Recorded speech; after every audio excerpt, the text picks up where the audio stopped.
before we maybe move on from this game, there's just one more thing I want to talk about, and that's the fact that not only was this a great result for Dortmund, but I think it also sets them up really nicely for the fixed round of games they have, because they play Stuttgart at home, Atletico Madrid away, Gladbach away, Atletico Madrid at home, Leverkusen at home, and then Leipzig away. So that's what 6 games, all but one of them you'd expect Dortmund go into as not the favourites. So not only can Terzic basically turn and say, right, we're sticking with this game plan for the next up until the end of April, but the players are obviously quite buoyed by it. They're galvanised by it, and you don't really want to kind of start reading the tea leaves and suggesting them, but it's after this game I did kind of think, are we on the verge of Dortmund going on another one of those kind of end of season runs where they start causing I'm not suggesting they're going to challenge for the title. I'm just saying after beating Bayern, no, not quite that far, but I guess let me just taper those expectations and bring it down a little. Okay. All I'm suggesting is, of those 6 games, say they beat Gladbach, 5 games are expected to lose, okay? You could look at that now and say, if they win 3 or 4 of them off the back of this and off that kind of performance, it would be surprising, but having that result against Bayern, they would have that confidence to maybe have a go at something like that. So I want to just say one thing. That Dortmund-Leverkusen game on Sunday, April 21st, is Leverkusen's first match ball to win the title. Okay. They win because they need 3 more wins, right? Leverkusen needs, and then that's it. That's game over. Officially, we can all go home and write our end of the season reviews on Leverkusen. Maybe the follow up to my controversial tweet would be, it would be so Dortmund to put a hole in Leverkusen's title challenge and inadvertently allow Bayern to win it again.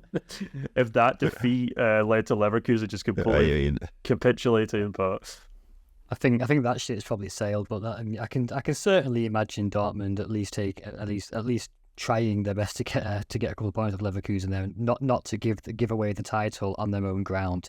Sure, no one wants to see that, given what happened last year.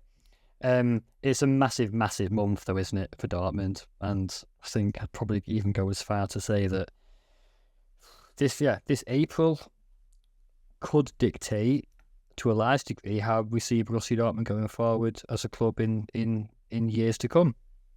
Obviously there's a lot of hypotheticals, but if they come through it, it's the toughest set of fixtures they can probably think of.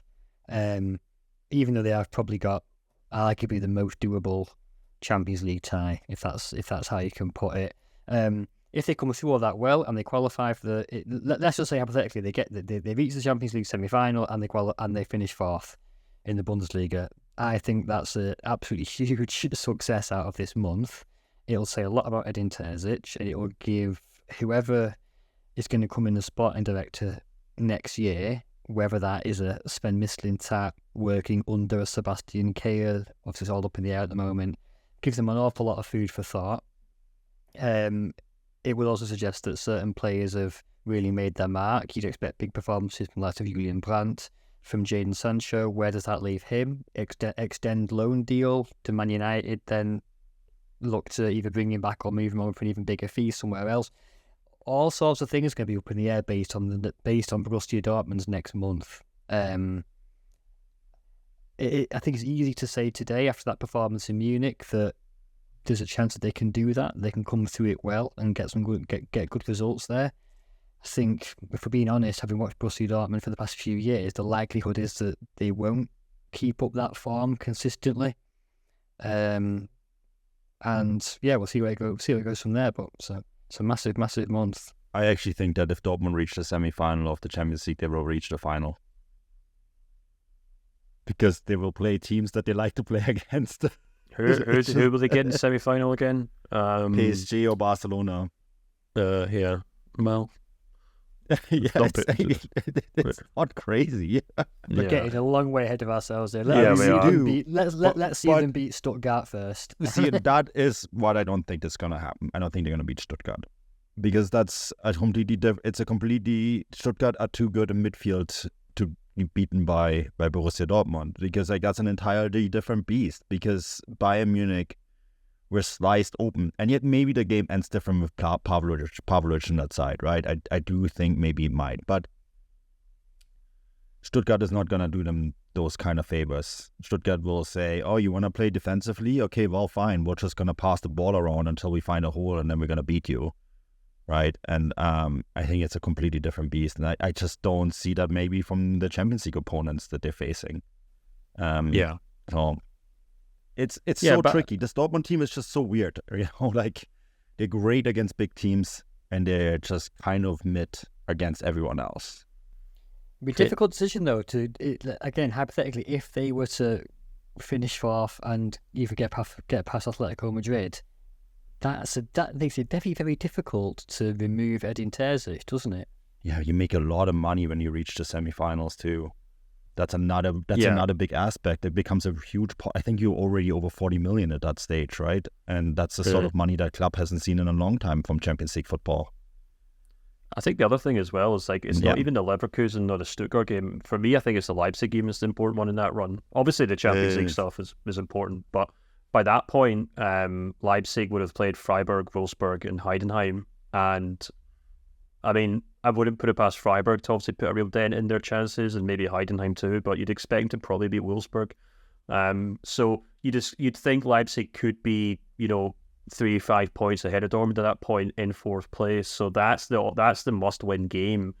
And as I think Matt's absolutely spot on, prior to tonight's game, I looked at that list of fixtures and thought, there's no way Terzic is going to survive that. There's no way Dortmund get to the end of April after those fixtures, and the assumption is that Terzic will be the head coach next season. But if they can, and crucially, if they can beat Leipzig to claim fourth place, then it completely changes the narrative. And unfortunately, that's what football is. It's all about narratives. And those Dortmund fans that were at the Allianz Arena tonight, they'll remember that for so long, and they'll remember that when they think about whether Terzic should be the manager next season or not. That's all that really matters. Of course, it matters that they finish the top four, and of course, it matters that they win the remaining games. But it is those kind of moments that do play a kind of outsized role in things. So, yeah, I mean, it must be said as well, despite all the drawbacks around Terzic, and there are lots of them, we've discussed them, he retains a massive, massive bank of credit in Dortmund, around the fan base. You'll struggle to hear a bad word said against him. Yeah, despite a lot of the obvious drawbacks. If they finish top four and they do reach the semi-finals or more in the Champions League, you can't fire him. There's no way. Of course not, because in 2 seasons he's came within a whisper of winning the league, and the following season he went to the semi-finals, that's or more, I guess. He could play Bayern in the final, maybe. Oh my God! At Wembley, we're getting carried away now. Again. But that's what makes football narrative, Stefan. But that's what makes football so incredible, though. That like 2 weeks ago, we were probably all talking about Terzic on borrowed time, and now we're like, well, after the next 5 or 6 weeks, people might be saying he's been the best Dortmund manager since Klopp was there. So, I mean, I wouldn't put it beyond any narrative. After basing a bet on narrative that Dortmund would win this game at the Allianz, Dortmund now getting revenge 11 years after at Wembley over Bayern Munich. I mean, you couldn't get it any better than that.